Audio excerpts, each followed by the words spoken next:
భారత సైన్యంలో చేరి యుద్ధంలో పాల్గొని పోరాడాలని అనుకున్న ఓ సైనికుడికి యుద్ధంలో భాగంగా జరిగిన దాడుల్లో కాళ్ళు పోగొట్టుకొని తాను చేయాలనుకున్న పనిని పూర్తిగా చేయలేక అసంతృప్తిలో ఇంటికి చేరాడు ఓ భారత సైనికుడు.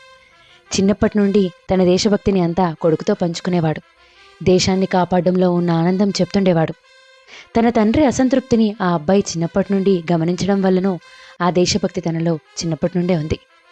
ఎప్పుడు ఏమవుతావని అడిగినా పెద్దయ్యాక నాన్నలా సోల్జర్ అవుతా అనేవాడు. ఆ మాట మనసులో నాటుకుపోయింది. చదువు పూర్తయింది. నాన్న, అమ్మ, ఇప్పుడు నేను భారత సైన్యంలో చేరాలనుకుంటున్నా అని తల్లిదండ్రులకు చెప్పాడు. ఆ మాట విన్న తల్లి, లేదు నాన్న, అలాంటి నిర్ణయాలు తీసుకోకు. నిన్ను వదిలి మేము ఉండలేము. నువ్వు ఇక్కడే ఉండి ఏదైనా ఉద్యోగం చేసుకుంటూ మా కళ్ళ ముందే పెళ్లి చేసుకొని పిల్ల పాపలతో ఆనందంగా ఉండాలిరా అన్నది. లేదమ్మా, నేను నిర్ణయం తీసుకున్నా. నేను భారత సైన్యంలో చేరాలనుకుంటున్నా. దేశానికి రక్షకుడిగా అవుతాను. ఇక్కడ నేనుంటే నేనొక్కడే నా కుటుంబంతో ఆనందంగా ఉంటానేమో, కానీ బార్డర్కి వెళ్తే నాలాంటి ఎంతోమంది జంటలని, కుటుంబాల్ని ఆనందంగా ఉండేలా చూస్తాను.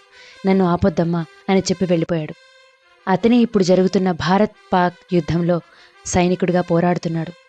యాగం కాపాడడం కోసం విశ్వామిత్రుడు రామలక్ష్మణులకు విద్యలని, అస్త్రాలని ఇచ్చినట్టు మన మోదీ గారు ఆపరేషన్ సింధూర్ అంటూ భారత సైనికులకు అణ్వస్త్రాలనిచ్చి దేశాన్ని కాపాడమన్నారు. ఎంతోమంది సీతామాతల్ని కాపాడడం కోసం అక్కడ రావణ దహనం జరుగుతోంది. రావణ సైన్యం దహించిపోతుంది. ఎంతోమంది దుర్మార్గులు నీలరాలిపోతున్నారు. రామ సైన్యమంతా పోరాడుతోంది.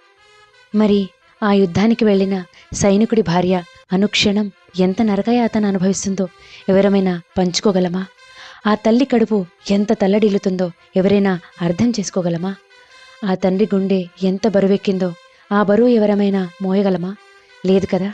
కానీ మనం చేయవలసింది ఒకటే, మన ప్రభుత్వానికి సహకరిద్దాం. కరోనా సమయంలో ఎలాగైతే నిబద్ధత పాటించామో ఆ నిబద్ధత ఇప్పుడు కూడా పాటిద్దాం.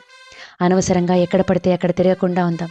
Shopping malls, street shoppings, food courts, restaurants, airports ఇలాంటి వాటికి వెళ్లకుండా ఉందాం. బస్టాండుల్లో, రైల్వే స్టేషన్స్లో గుంపులు గుంపులుగా ఉన్న చోట్ల జాగ్రత్తగా, అప్రమత్తంగా ఉందాం. ప్రమాదం ఎక్కడి నుంచైనా రావచ్చు. వాళ్ళు యుద్ధం మొదలు పెట్టారు, మనం పూర్తి చేద్దాం. ఇదే మనం ప్రకటించే దేశభక్తి. జై హింద్.